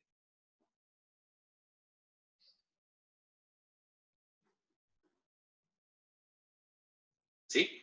Entonces lo que digo, pero si yo sé que esto, digamos, si yo lo pienso como un gas, esto tiene que ser igual a NKT, entonces de ahí me queda esta igualdad. ¿Sí? Entonces, que la temperatura es una medida de la energía cinética de las moléculas es de cuando yo hago el matching entre la descripción microscópica y la descripción macroscópica. ¿Sí? Digo, bueno, pero si esto es lo que yo pedía con gas ideal, esto tiene que ser igual a esto. O para que estas cosas sean iguales, la temperatura tiene que ser la energía cinética promedio de las moléculas. ¿Está bien? O sea que la energía cinética del gas, en total, tiene que ser 3 medios de NKT, o lo que es lo mismo, 3 medios del número de moles por R por T. ¿Está bien? Dado que N, como decía ahí, es N por el número de Avogadro y R es el número de Avogadro por la constante de Wells. ¿Está bien? Disculpa, Sí, dale, tengo una pregunta. la que No quieras. entiendo bien la energía cinética media de una molécula. Sí, Como que yo lo entiendo más para todo el gas, la energía cinética media. bueno, la de todo el gas es la energía cinética de una molécula multiplicada por la cantidad de moléculas que tenés. Fíjate que la Pero ¿cómo puedes, diferencia... perdón, Sí, no, ¿cómo puedes tener una energía cinética media de una molécula? La molécula no tiene su energía cinética común. claro. Si vos tenés un montón de moléculas que tienen su energía cinética, ¿está bien? Es como, es como digamos, es la discusión entre el Producto Bruto Interno y el Producto Bruto Interno por cápita. ¿Está bien?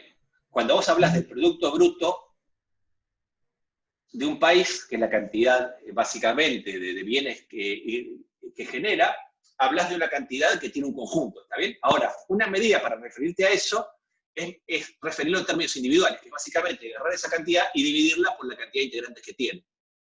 Entonces, la energía cinética promedio de una molécula es la energía cinética del gas promedio dividido en la cantidad de moléculas. Ah, ok, pero digamos que no es real que esa molécula tiene esa energía cinética media. No, una cantidad media es una cantidad que es representativa del conjunto, ¿está bien?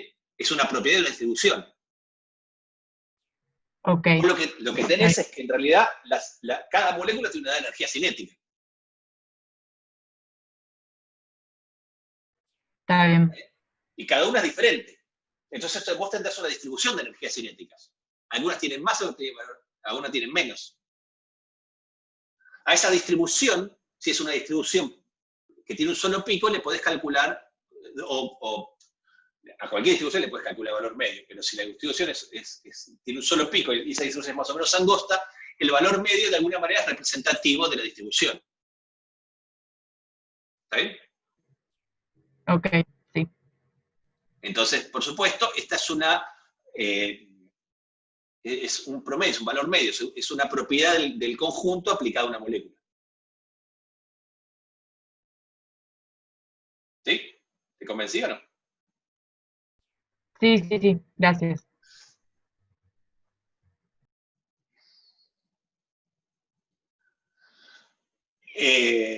Sí, bueno, sí.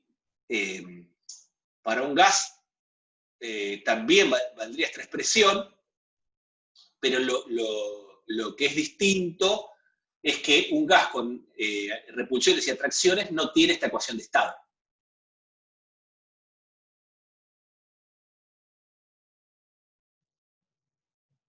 ¿Está bien? Es decir, si yo considero que al gas ahora las moléculas pueden interactuar, entonces ahora la energía interna del gas, además de tener energía cinética, va a tener energía potencial, pero la ecuación de estado no va a ser la ecuación de un gas ideal. ¿Está bien? Va a ser o una de Van der Waals o cualquier otra cosa.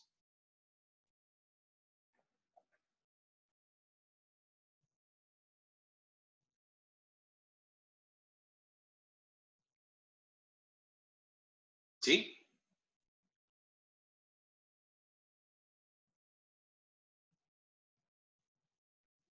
Muy bien. Entonces, ¿cómo calculamos el calor específico? ¿Sí? Entonces, como decíamos recién, en nuestro modelo molecular, como no hay interacciones entre las moléculas, básicamente la energía interna va a ser la energía cinética. No tengo energía potencial, porque no interactúan las partículas. ¿Está bien? Entonces, la energía interna del gas va a ser directamente la energía interna del gas, y esto va a ser básicamente 3 medios de N por K por T. O lo que es lo mismo, 3 medios por el número de moles por R por T. ¿Está bien? Y la variación infinitesimal de la energía interna va a ser 3 medios de N por R por el diferencial de temperatura. ¿Sí?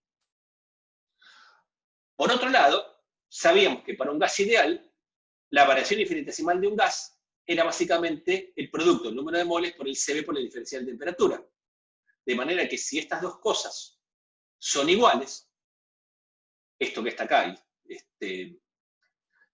y esto que está acá, lo que sacamos es que el calor específico a volumen constante para un conjunto de N moléculas puntuales es igual a 3 medios de R. ¿Está bien? Y debería ser el mismo para todo gas. ¿Está bien? Entonces fíjense que de esta manera el calor específico es una, bueno, esto es lo que ya sabíamos, el calor específico es una medida de cuánta energía absorbe el sistema por calor a volumen constante, es decir, la derivada de la variación de calor con la temperatura a volumen constante, que es digamos, es lo mismo que la variación de energía con la temperatura a volumen constante. ¿Está bien? Ahora, desde el punto de vista molecular, fíjense que el calor específico está directamente relacionado a cómo se escribe la energía interna. ¿Está bien? O sea, en este caso, la energía interna se debe solo a energía cinética de traslación. ¿Está bien? Las partículas son puntuales y solo se pueden trasladar. ¿Está bien? Y no tenemos interacción. Entonces,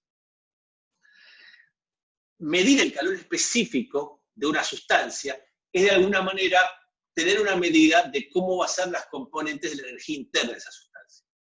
¿Sí?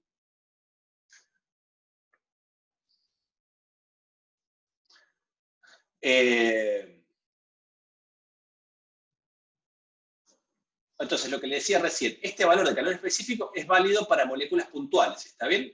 Que es una de las hipótesis que pusimos al principio. Es decir, que esto vale para gases ideales monoatómicos. ¿Está bien? Ahora, veamos una cosa interesante, no es un resultado, no es una demostración, ¿está bien? Les quiero mostrar algo a partir de algo donde los voy a poder demostrar, ¿está bien? En el libro también está un poco de esta manera.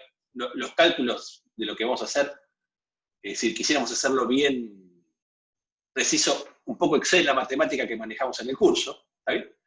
Pero si nos detenemos en la ecuación 6, nosotros habíamos dicho que básicamente P por B era el número de moléculas por la masa de cada molécula por el valor cuadrático medio de la componente X de la velocidad. La expresión 6, si la recuerdan, antes que usemos los argumentos de simetría, era esta que estaba acá. ¿Está bien? Es decir, que si vengo para abajo de vuelta, para abajo, ¿está bien? Si hubiéramos relacionado esta expresión 6 con la ecuación del gas ideal, en este punto, hubiéramos llegado a que lo que sería de alguna manera la energía cinética relacionada con la componente X es un medio de KT. ¿Está bien? Y como hubiéramos podido hacer lo mismo en cualquiera de las direcciones, está bien, nosotros elegimos una dirección X arbitraria, pero lo mismo podríamos haberlo hecho para cualquiera de las otras direcciones, hubiéramos llegado de alguna manera a que la energía cinética asociada a cada una de las componentes corresponde en valor medio a un medio de K por la temperatura. ¿Está bien? Es decir, que la energía cinética molecular, que en promedio es un medio de la masa por el valor medio del módulo de la velocidad al cuadrado, y que en términos de las componentes la podemos escribir de esta manera, ¿está bien? Podemos pensar que cada componente de las velocidades de las moléculas contribuyen con un medio de KT a la energía cinética. ¿Está bien? Este resultado, que se puede mostrar rigurosamente, es lo que se llama el teorema de equipartición de la energía. El teorema de equipartición de la energía lo que nos dice es que cada grado de libertad de las moléculas, es decir, cada coordenada independiente que contribuye a la energía cinética, contribuye con un medio de KT a la energía cinética de una molécula. ¿Está bien? Entonces, como les decía, demostrar el teorema de equipartición está lejos de lo que podemos hacer en el curso necesitamos más matemática de lo que sabemos, pero si aceptamos este resultado de que cada grado de libertad de la energía cinética contribuye con un medio de KT, podemos de alguna manera estimar cuál es el calor específico a volumen constante de una molécula diatómica. Si yo ahora en lugar de tener una molécula monoatómica, tuviera una molécula diatómica, es decir, una molécula que tiene dos átomos, que básicamente la puedo pensar como dos átomos unidos, que están más o menos a la misma distancia, como si fuera un dipolo, ¿sí? Básicamente, este conjunto de dos moléculas, si descarto los grados de libertad de vibración, entonces, además de tener los grados de libertad, si yo calculo la energía cinética del conjunto de esta molécula, la puedo calcular como la energía cinética del centro, de la traslación del centro de masa, ¿está bien? La componente X, la componente Y, la componente Z de las velocidades del centro de masa, más la energía cinética de rotación. ¿Está bien? Y esto tiene 2 grados de libertad de rotación.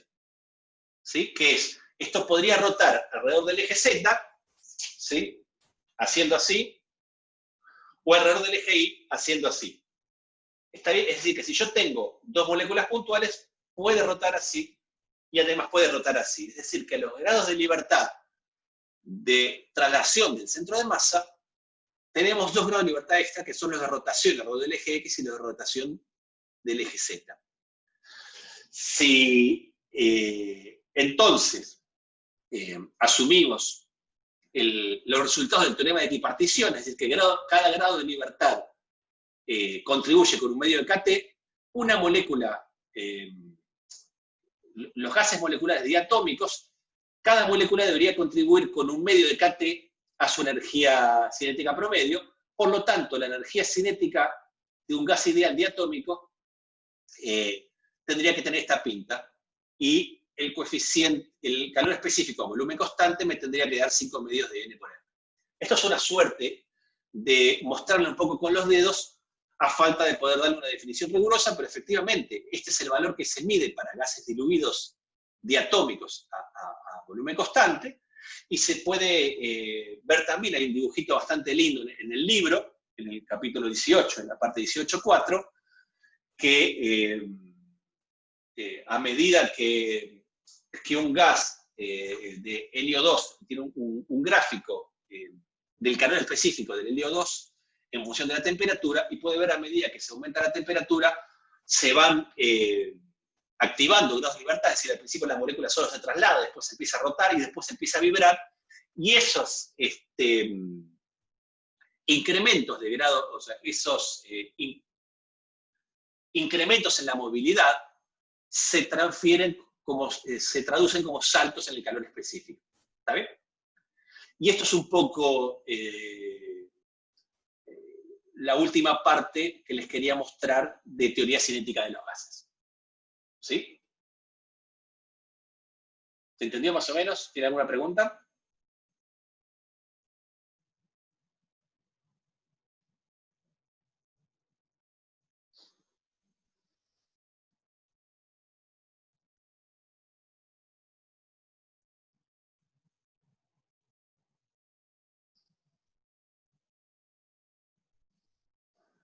Bueno. Yo tengo una consulta de ejercicio, o sea, en los ejercicios de la guía nos daban a veces la constante de, ¿cómo se llama esta constante? La de Boltzmann, o la ideal de los gases.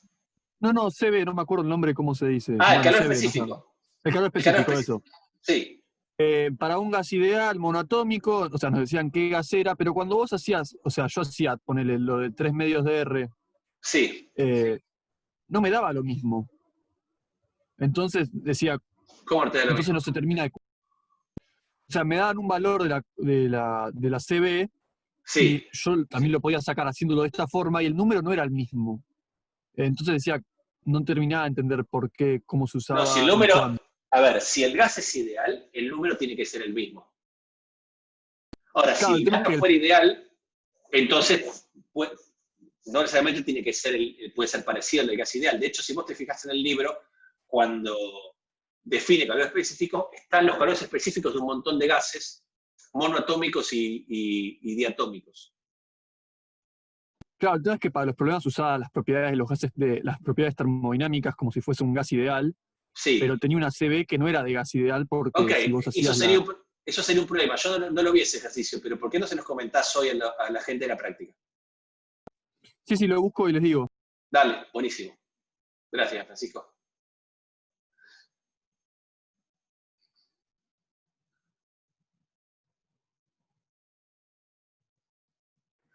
Puede ser, claro, habría que ver el tema de las unidades y todo, digamos. Profe, una duda no tanto de esto, sino más de logística. Que se quiere, ya clases públicas, entonces, ¿no tendríamos más o tendríamos ahora voy a hablar un poco, ahora no terminé la clase de hoy, les voy a hablar un poco de entropía, de la definición microscópica de entropía. Y con eso termino hoy y termino todo el contenido de la materia. Yo después, el viernes, me voy a conectar para hacer clases de consulta o repaso. ¿Está bien? Sí, y después, a partir del viernes, ya, en principio no me voy a conectar. ¿Me puedo conectar si ustedes me dicen, bueno, queremos preguntarte algo, queremos hacer un repaso de algo, o sea, ahí va a ser por demanda. ¿Está bien?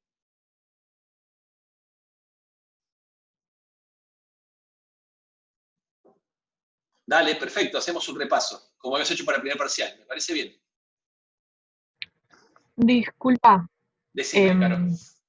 No, a mí no me quedó muy clara una cuenta que hiciste al principio, cuando hablas de la parte del área, de la parte del diferencial de volumen, ¿viste? Sí, para que voy para allá, acá, esto es al principio, acá. ¿Acá? Eso. Sí, un poco más abajo, cuando dice esto de n moléculas en un diferencial de volumen sobre n es igual esa cuenta. Sí, esta cuenta. Esta la venía acá abajo. ¿Está bien? La misma. Sí, son distintas formas de ver lo mismo. Yo nunca sé cuál es la que a uno le va a encerrar. Pero básicamente la idea es la siguiente. Yo te cuento la idea y después te muestro las diferentes formas de tener esa idea. ¿Está bien? Y la idea es la que yo contaba del volumen. Imagínate que yo tengo 1000 moléculas en un determinado recipiente. Si las moléculas están distribuidas uniformemente en la mitad del recipiente, ¿cuántas voy a tener? La mitad, La mitad. En la décima parte, la décima parte. la décima parte. Es decir, o sea, si la distribución es uniforme, hay una relación de proporcionalidad, o sea, vale la regla de 3 simple, hay una relación lineal entre la cantidad de moléculas que encuentro en una determinada fracción y el total de las moléculas, es la misma relación de proporcionalidad que hay con el volumen. Es decir, la cantidad de moléculas que obtengo en una fracción de volumen respecto del total es la misma fracción que esa fracción de volumen dividido el total. ¿Está bien? Es decir, si la fracción de volumen es la mitad del total, este cociente me va a dar un medio. Entonces, la cantidad de moléculas en esa fracción de volumen es la mitad del total. Eso es lo que dice esta expresión. Es lo mismo que pensarlo de esta manera. Si yo mido, imagínate que ahora yo mido la densidad en esa fracción de volumen, ¿está bien? En ese paralelepípedo infinitesimal. ¿Cómo hago para calcular la densidad?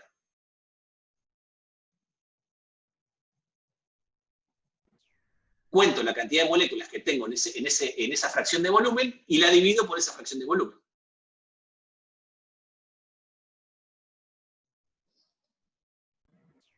Acá suponés como que la masa no tienen masa, o que es una, no sé. No estoy calculando la densidad de masa, sino estoy calculando la densidad de partículas. Ah, verdad. Sí, sí, sí. ¿Está bien? Es esa diferencia. Acá voy a corregir el error que puse, porque esto es n dividido el volumen.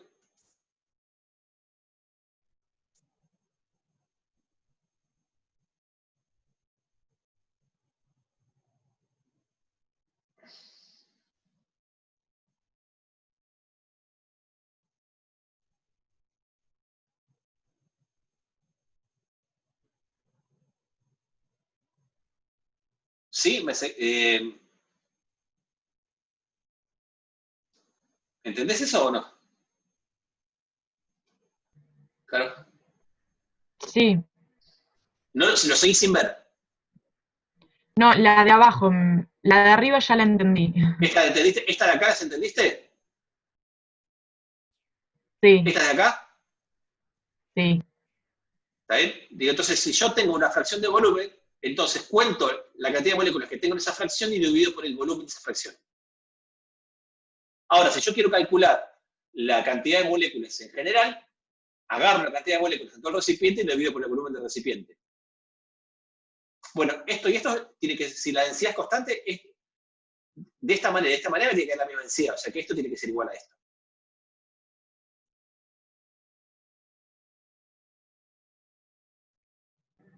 Si esto lo entendiste, básicamente lo que hago de acá hasta acá es pasar este n multiplicando por acá. Ah, ok, listo, listo. Y lo único Está que bien. hice fue decir que el diferencial de volumen es el que había calculado antes, como a por b sub x por diferencial de t. Genial, muchas gracias. ¿Sí? Sí, ¿Vamos bien hasta acá? sí. Bueno, paro de compartir esto y paso a compartir lo último.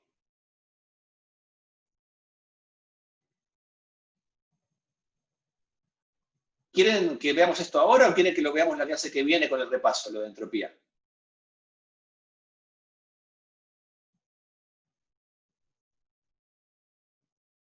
A mí me da lo mismo, ¿eh?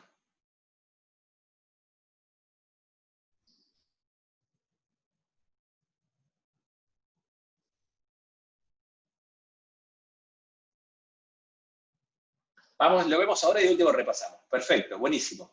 Bueno, vamos con entropía, ¿está bien? Recién vimos que podíamos calcular la energía interna de un gas ideal de forma microscópica. a partir de las velocidades de las moléculas. ¿Está bien?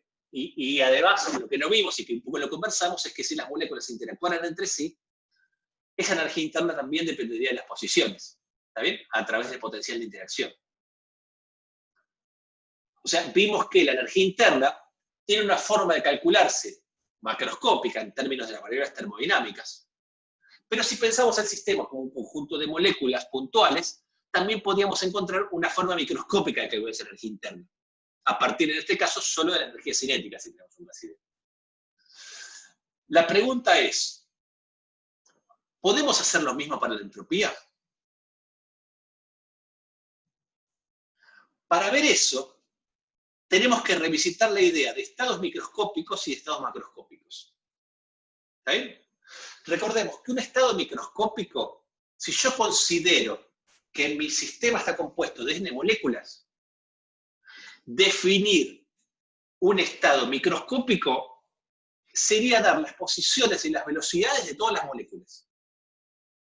¿Está bien? Porque un estado microscópico es definir el estado exacto de mi sistema desde un punto de vista microscópico, desde un punto de vista de la mecánica de cada una de las moléculas. ¿Está bien? Mientras que si yo lo miro de un estado termodinámico, yo lo miro como si fuera grosso modo, lo miro macroscópicamente. Desde un punto de vista macroscópico, mi sistema de termodinámico solo queda determinado por 3 variables: la presión, el volumen y la temperatura. ¿Sí? Entonces, si mi sistema microscópico queda definido por dar las posiciones y las velocidades de cada molécula, y a su vez, cada posición tiene tres componentes, y cada velocidad tiene 3 componentes, es decir, para definir el estado de una molécula necesito 6 valores independientes, y yo tengo n moléculas con el número de Avogadro, entonces, para definir el estado microscópico de mi sistema necesito determinar 6n variables. Mientras que para definir el estado macroscópico, solo necesito definir 3 variables. Eso quiere decir que no va a haber una correspondencia idéntica entre un estado macroscópico y un estado microscópico, sino que voy a tener un montón de estados microscópicos que se corresponden con el mismo estado macroscópico.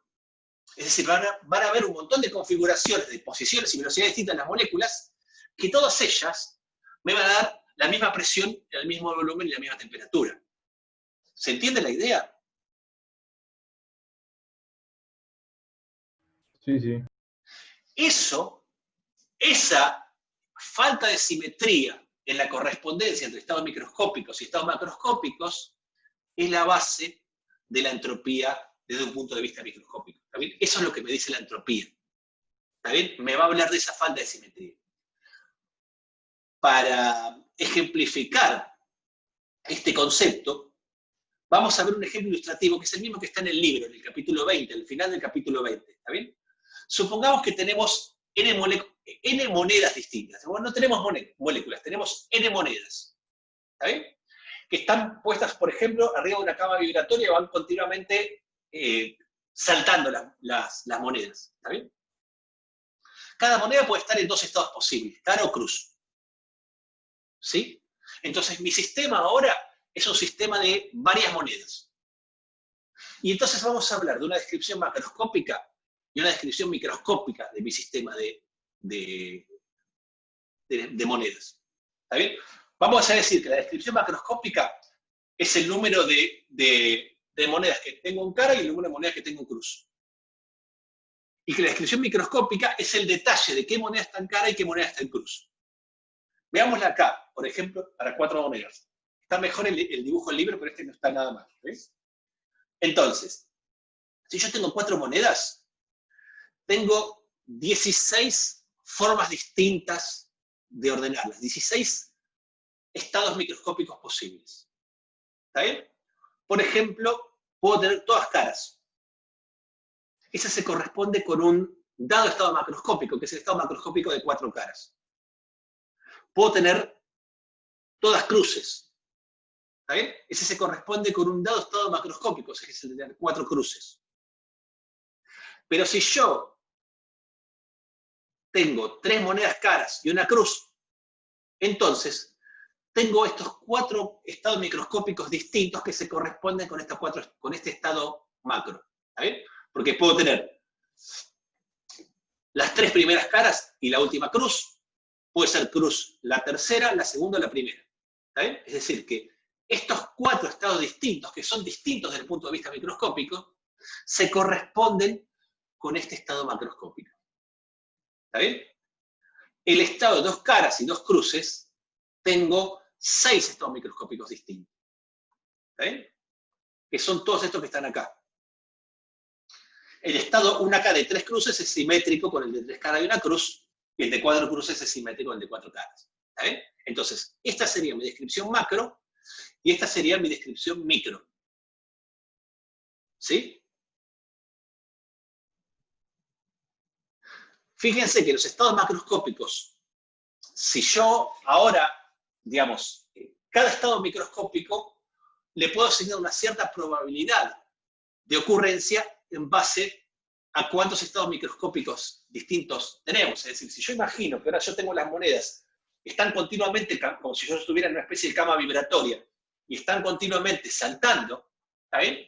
Entonces las monedas van a ir cambiando de cara o cruz y así viceversa, ¿está bien? Entonces, si ninguna tiene ningún sesgo, entonces yo voy a asumir que cada uno de estos estados microscópicos es equiprobable, es decir, que las monedas, las 4 monedas, pueden estar cada una independientemente en cara o cruz, entonces el conjunto puede pasar por cada una de esas configuraciones. ¿Okay? Con la misma probabilidad.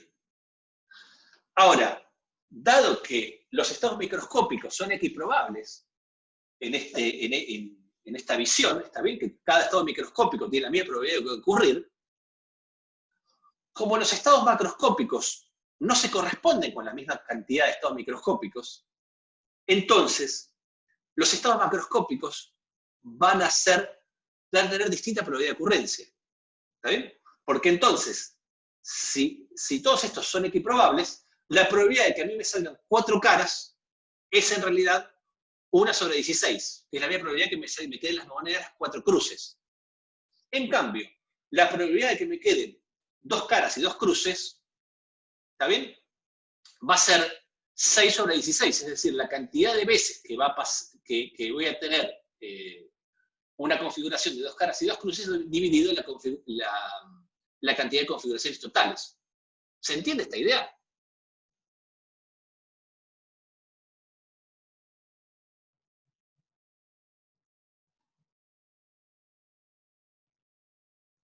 Esta idea es central, ¿está bien? Porque de esto se trata todo. ¿Está bien? Entonces, si cada uno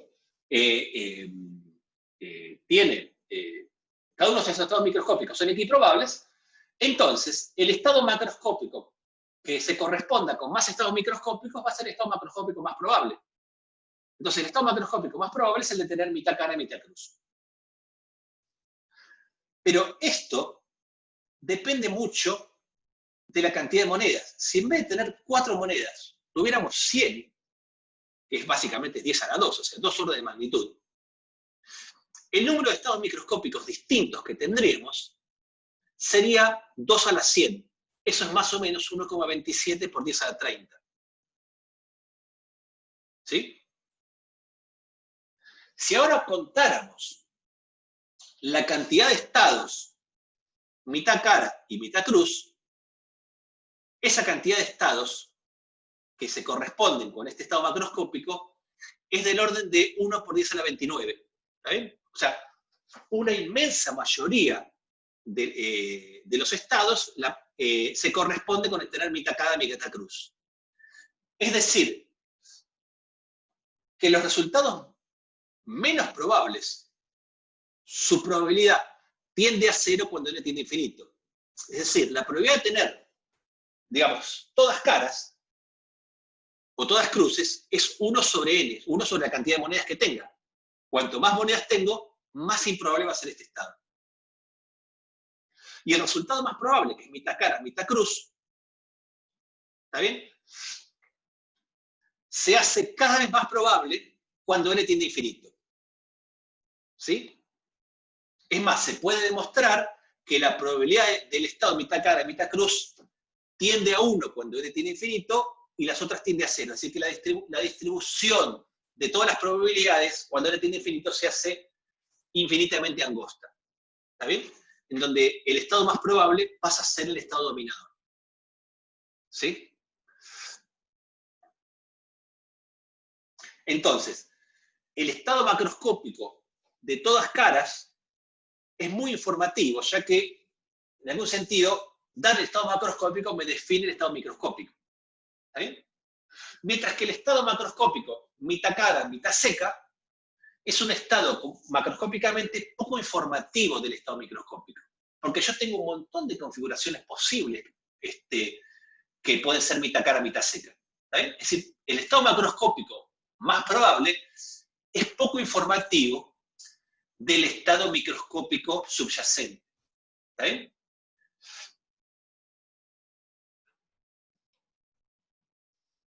Entonces, el estado macroscópico más probable es, de alguna manera, el que nos lleva a la máxima ignorancia del estado microscópico. Y acá un poco es donde está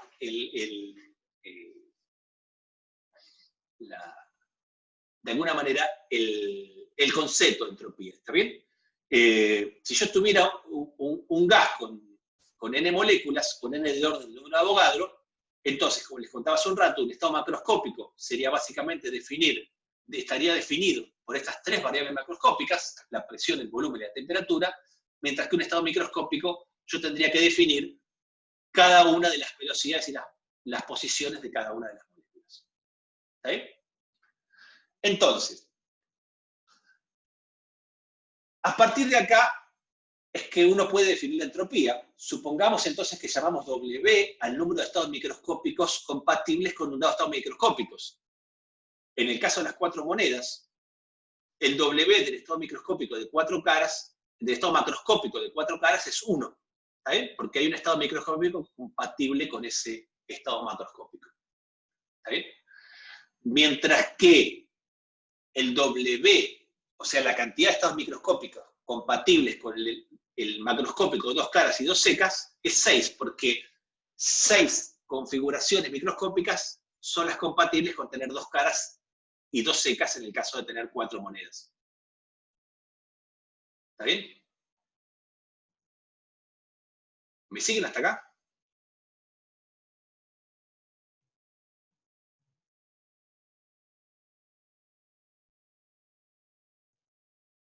Bueno, sigo. Entonces, si yo tengo, imaginemos que yo tengo el sistema que se está continuamente agitando, el sistema de las monedas, y yo simplemente quiero saber cuántas monedas tengo cara y cuántas monedas tengo secas, es decir, quiero tener una visión macroscópica de mi sistema, ¿sí? Entonces, mi medición macroscópica me va a reflejar de alguna manera el estado más probable, ¿sí? Porque si 6 de las 16 veces el sistema va a estar en 2 caras y en 2 secas, quiere decir que en 6 de 16 oportunidades yo voy a medir que el sistema tiene 2 caras y 2 secas. ¿Está bien? Si aumento mucho la cantidad de monedas, ese estado más probable se hace infinitamente más probable. ¿Está bien? Es decir, que lo que uno va a medir macroscópicamente va a ser nada más que un reflejo del cuál es el estado microscópico más probable. ¿Sí? Si yo ahora lo pienso en la termodinámica, nosotros habíamos dicho que un sistema aislado evoluciona hacia su estado de máxima entropía, ¿está bien? Es decir, que el estado de máxima entropía es el estado de equilibrio de un sistema aislado, ¿está bien? Entonces tiene que haber alguna relación entre la entropía y la probabilidad de un estado microscópico. ¿Está bien? Esa hipótesis entre la probabilidad del estado microscópico, dado por W, o sea, la cantidad de estados microscópicos compatibles con un dado estado microscópico, y la entropía, fue postulada por Boltzmann. ¿Está bien? Quien propuso que si definimos una cantidad asociada al logaritmo de W, es decir, al logaritmo de los estados microscópicos compatibles con un dado estado macroscópico, o lo que sería el logaritmo de la probabilidad de tener un dado estado macroscópico, entonces, esta función definida de esta manera tiene las mismas propiedades que la entropía termodinámica. ¿Está bien? O sea, lo que demostró Boltzmann es que la cantidad definida como K por el logaritmo W tiene las mismas propiedades que la entropía termodinámica. ¿Sí? Que si yo tengo un estado macroscópico, si W es 1, es decir, tengo un estado macroscópico que es compatible con un solo estado microscópico, la entropía es 0. ¿Está bien? O sea que la entropía siempre va a ser mayor o igual que 0, y que básicamente la variación de entropía entre dos estados distintos es directamente la constante de Boltzmann por el logaritmo del cociente de las probabilidades de esos dos estados. Es decir, que desde este punto de vista microscópico, la segunda ley de la termodinámica nos dice que las fluctuaciones espontáneas de un sistema aislado llevan siempre al sistema al estado más probable. Es decir, al estado más probable compatible con más estados, al estado más probable compatible con las variables termodinámicas. ¿Está bien? Es decir, si yo tengo mi sistema, lo dejo funcionar en el equilibrio, lo que me dice esto es que desde un punto de vista microscópico, yo siempre voy a estar midiendo el estado que es macroscópicamente más probable. Es decir, aquella que tenga más configuraciones microscópicas compatibles con una dada configuración macroscópica. ¿Sí? Y eso es básicamente el concepto de la entropía de esta manera. Fíjense que el tema de pensar la entropía como orden o como desorden es un poco tirado de los pelos, ¿está bien? Es decir, sí, yo entiendo en el sentido de que los estados improbables son como si pensáramos estados desordenados, ¿está bien? Pero en realidad lo que queríamos decir es que el sistema evoluciona de manera tal que maximiza su entropía, es decir, el sistema evoluciona hacia un estado en donde nosotros tenemos la máxima ignorancia respecto del estado microscópico subyacente, ¿está bien? Es decir, el concepto de maximizar la entropía es compatible con tener la máxima ignorancia de cuál es el estado microscópico subyacente. ¿Está bien? Porque un estado de máxima entropía es el estado macroscópico más probable, es decir, el estado macroscópico que tiene mayor cantidad de configuraciones microscópicas compatibles con ese dado estado. Y esa es la idea de la entropía de Boltzmann.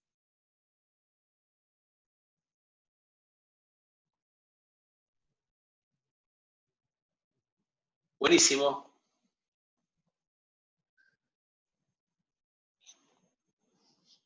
Ahí puse el video, después lo miro. Bueno, gracias Iván. Y bueno, eso es un poco lo que tenía para contarles. No sé si tienen alguna pregunta de esto, o lo quieren pensar y me lo preguntan la clase que viene.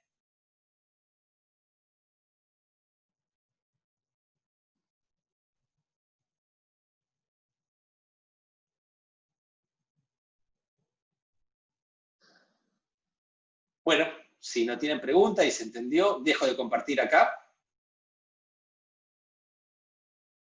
Dejo de grabar entonces.